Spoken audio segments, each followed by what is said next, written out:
राधे राधे। आप सभी का बानी भक्ति चैनल पर बहुत बहुत स्वागत है। आज की वीडियो में हम देवसैनी एकादशी की व्रत कथा के बारे में जानेंगे। जैसा कि हिंदू पंचांग के मुताबिक एकादशी तिथि का प्रारंभ 9 जुलाई 2022 को शाम 4:39 से शुरू होकर इसका समापन 10 जुलाई 2022 को दोपहर 2:13 पर होगा। देवसैनी एकादशी का व्रत 10 जुलाई रविवार को रखा जाएगा। ज्योतिष आचार्यों के मुताबिक 11 जुलाई की सुबह सोमवार के दिन सुबह 8:31 पर इसका पारण किया जाएगा। अब सुनते हैं देवसैनी एकादशी व्रत की कथा। धर्मराज युधिष्ठिर ने कहा, हे केशव, आषाढ़ शुक्ल एकादशी का क्या नाम है? इस व्रत के करने की विधि क्या है और किस देवता का पूजन किया जाता है? श्री कृष्ण भगवान कहने लगे कि हे युधिष्ठिर, जिस कथा को ब्रह्मा जी ने नारद जी से कहा था वही मैं तुमसे कहता हूँ। एक समय नारद जी ने ब्रह्मा जी से यही प्रश्न किया था। तब ब्रह्मा जी ने उत्तर दिया था कि हे नारद, तुमने कलियुगी जीवों के उद्धार के लिए बहुत ही उत्तम प्रश्न किया है, क्योंकि देवसैनी एकादशी का व्रत सब व्रतों में उत्तम है। इस व्रत से समस्त पाप नष्ट हो जाते हैं और जो मनुष्य इस व्रत को नहीं करते वो नरकगामी होते हैं। इस व्रत को करने से भगवान विष्णु प्रसन्न होते हैं। इस एकादशी का नाम पद्मा है। अब मैं तुमसे एक पौराणिक कथा कहता हूँ, तुम मन लगाकर सुनो। सूर्यवंश में मांधाता नाम का एक चक्रवर्ती राजा हुआ जो सत्यवादी और महान प्रतापी था। वह अपनी प्रजा का पुत्र की भांति पालन किया करता था।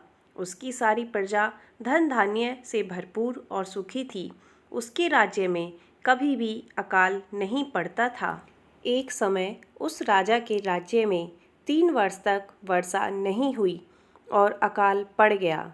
प्रजा अन्न की कमी के कारण अत्यंत दुखी हो गई। अन्न न होने से राजा के राज्य में यज्ञ आदि भी बंद हो गए। एक दिन प्रजा राजा के पास जाकर कहने लगी कि हे राजा, सारी प्रजा त्राही त्राही पुकार रही है, क्योंकि समस्त विश्व की सृष्टि का कारण वर्षा है। वर्षा के अभाव से अकाल पड़ गया है और अकाल से प्रजा मर रही है। इसलिए हे राजन, कोई ऐसा उपाय बताओ जिससे प्रजा का कष्ट दूर हो सके। तब राजा मांधाता कहने लगे कि आप लोग ठीक कह रहे हैं। वर्षा से ही अन्न उत्पन्न होता है और आप लोग वर्षा न होने से अत्यंत दुखी हो गए हैं।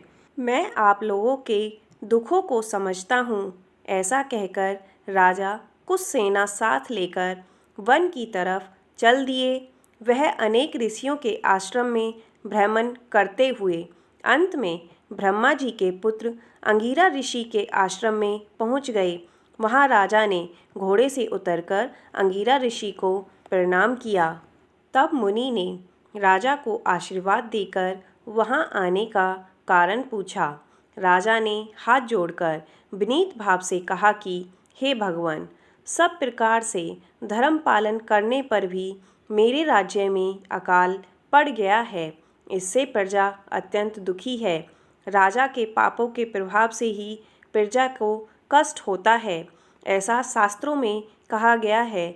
जब मैं धर्म अनुसार राज्य करता हूँ तो मेरे राज्य में अकाल कैसे पड़ गया, इसके कारण का पता मुझे अभी तक नहीं चल सका है।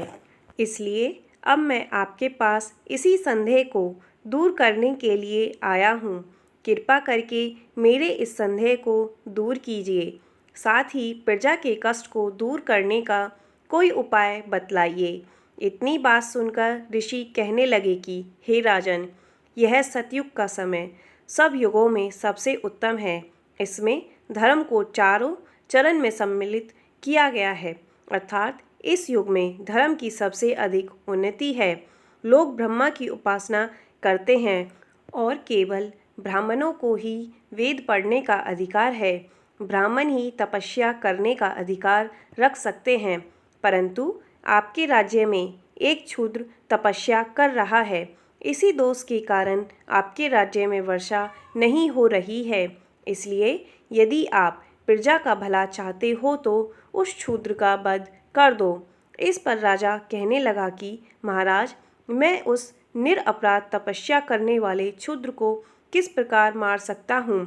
आप इस दोष से छूटने का कोई दूसरा उपाय बतलाइए। तब ऋषि कहने लगे कि हे राजन, यदि तुम अन्य कोई उपाय जानना चाहते हो तो सुनो। आषाढ़ मास के शुक्ल पक्ष की पद्मा नामक एकादशी का विधि पूर्वक व्रत करो।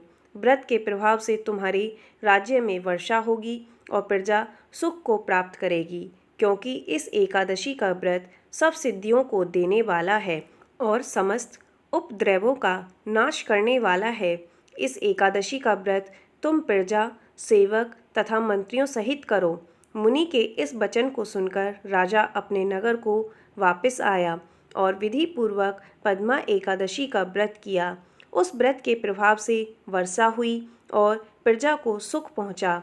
अतः इस मास में एकादशी का व्रत सब मनुष्य को करना चाहिए। यह व्रत इस लोक में भोग और परलोक में मुक्ति देने वाला है।